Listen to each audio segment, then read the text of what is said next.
Hi friends, welcome to Chandra's kitchen. இன்னைக்கு நம்ம கச்சை கருவாடு குழம்பு எப்படி செய்யறதுன்னு பார்க்கலாம் வாங்க. இதுக்காக ஒரு கடாயில 2 ஸ்பூன் அளவுக்கு எண்ணெய் விட்டுக்கிறேன். எண்ணெய் கொஞ்சம் சூடானதும் சின்ன வெங்காயம் ஒரு 10 சேர்த்துக்கலாம். பூண்டு ஒரு 3 பல் சேர்த்துக்கலாம். இதை நல்லா வதக்கிக்கங்க. இந்த குழம்பு அரைச்சு செய்யும்போது ரொம்ப நல்லா டேஸ்ட்டாக இருக்கும். கச்சை கருவாடு வந்து பார்த்திங்கன்னா இந்த உடம்பு வலிக்கெலாம் ரொம்ப நல்லதுன்னு சொல்லுவாங்க. இப்போ நான் வெங்காயமும் பூண்டும் கொஞ்சம் லைட்டாக வதக்கிட்டேன். இது கூட நம்ம ஒரு 4 காஞ்ச மிளகாய் சேர்த்துக்கலாம்.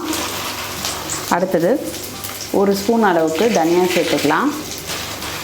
சோம்பு ஒரு அரை ஸ்பூன் சேர்த்துக்கலாம். மிளகு அரை ஸ்பூன் சேர்த்துக்கலாம். இப்போ இது எல்லாத்தையும் நல்லா வதக்கிக்கோங்க. ஒரு கொத்து கருவேப்பிலை சேர்த்துக்கலாம். இப்போ இது எல்லாத்தையும் நல்லா வதக்கிடுங்க. இப்போ இது எல்லாமே நல்லா வதங்கிடுச்சு. நம்ம ஸ்டவ்வை ஆஃப் பண்ணிவிட்டு இது கொஞ்சம் ஆறுனதும் அரைச்சிடலாம். இப்போ நம்ம மசாலாவை தண்ணி சேர்த்து அரைச்சி வச்சாச்சு. அடுத்ததான் அதே கடாயில் ஒரு 3லேருந்து 4 ஸ்பூன் நல்லெண்ணெய் சேர்த்துக்கோங்க. இப்போ நம்ம எண்ணெய் சூடாயிடுச்சு. கடுகு உளுந்து சேர்த்துக்கலாம். இது கூடவே ஒரு 1/4 ஸ்பூன் அளவுக்கு வெந்தயம் சேர்த்துக்கலாம். சோம்பு கொஞ்சம் சேர்த்துக்கலாம். இப்போ நல்லா பொரிஞ்சிடுச்சு. நம்ம கொஞ்சம் பூண்டு சேர்த்துக்கலாம். அடுத்ததாக சின்ன வெங்காயம் ஒரு 10 நறுக்கி சேர்த்துக்கலாம். இப்போ வெங்காயமும் பூண்டும் நல்லா செவக்க வதக்கிக்கோங்க.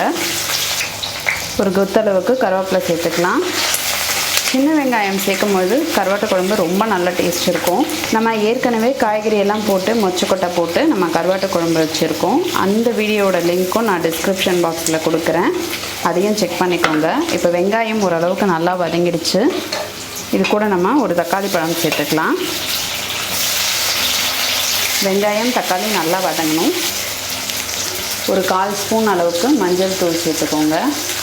சேர்த்துட்டு நல்லா இதை கலந்துக்கோங்க. இப்போ நம்ம ஒரு லெமன் சைஸ் அளவுக்கு புளி எடுத்து இதை நல்லா கரைச்சிக்கலாம். இப்போ வெங்காயம் தக்காளி நல்லா வதங்கிடுச்சு. நம்ம அரைச்சி வச்சுருக்க மசாலாவையும் இதோடு சேர்த்துடலாம். இப்போ இந்த மசாலாவோட கொஞ்சம் தண்ணி சேர்த்துருக்கேன். இதெல்லாம் சேர்ந்து நல்லா வதங்கட்டும்.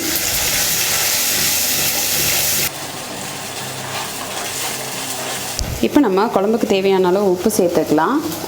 கருவாட்டிலே கொஞ்சம் உப்பு இருக்கும் அப்படின்றதுனால குழம்புக்கு கொஞ்சம் கம்மியாகவே உப்பு சேருங்க. தேவைப்பட்டால் கொஞ்சம் உப்பு சேர்த்துக்கோங்க. இப்போ நம்ம உப்பு சேர்த்துட்டு நல்லா இதை கலந்து விட்டுடலாம். காரம் நீங்கள் கொஞ்சம் கூட சாப்பிட்றவங்களா இருந்தால் ஒரு அரை ஸ்பூன் அளவுக்கு குழம்பு மிளகாய் தூள் சேர்த்துக்கோங்க.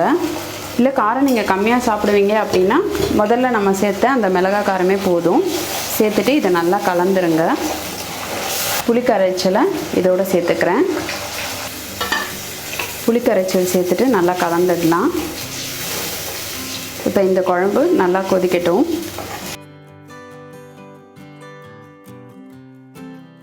இதை நல்லா கலந்துடலாம். இது நல்லா கொதிக்கட்டும். அந்த பச்சை வாசனை எல்லாமே நல்லா போகணும்.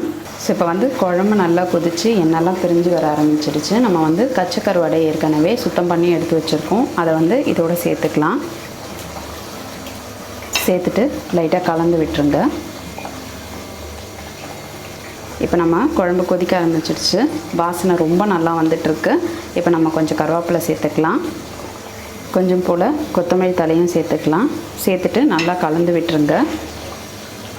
இப்போ நம்மளுடைய சுவையான கச்சை கருவாடு குழம்பு ரொம்ப சூப்பராக ரெடி ஆகிடுச்சு. இந்த குழம்புக்கு பார்த்திங்கன்னா ஒரு முட்டை ஆம்லேட் இல்லை முட்டை வேக வச்சு கூட இந்த குழம்போடு சேர்த்துட்டு சாப்பிட்டிங்கன்னா செம்ம சூப்பராக இருக்கும். இப்போ நம்மளுடைய சுவையான கச்சை கருவாடு குழம்பு சூப்பராக ரெடி ஆகிடுச்சு. நீங்களும் இந்த கச்சை கருவாடு குழம்பை உங்கள் வீட்டில் ட்ரை பண்ணி பாருங்கள். இதே மாதிரி இன்னும் நிறைய ரெசிபிஸ் உங்களுக்காக வந்துகிட்டே இருக்குது. இதுக்காக நீங்கள் செய்ய வேண்டியதெல்லாம் சந்திராஸ் கிச்சனுக்கு இது வரைக்கும் சப்ஸ்கிரைப் பண்ணணுன்னா சப்ஸ்கிரைப் பண்ணிவிடுங்க. பக்கத்தில் இருக்கிற பெல் பட்டனையும் ப்ரெஸ் பண்ணுங்கள். நான் இன்னொரு சுவாரஸ்யமான ரெசிபியோடு உங்களை சந்திக்கிறேன். நன்றி, வணக்கம்.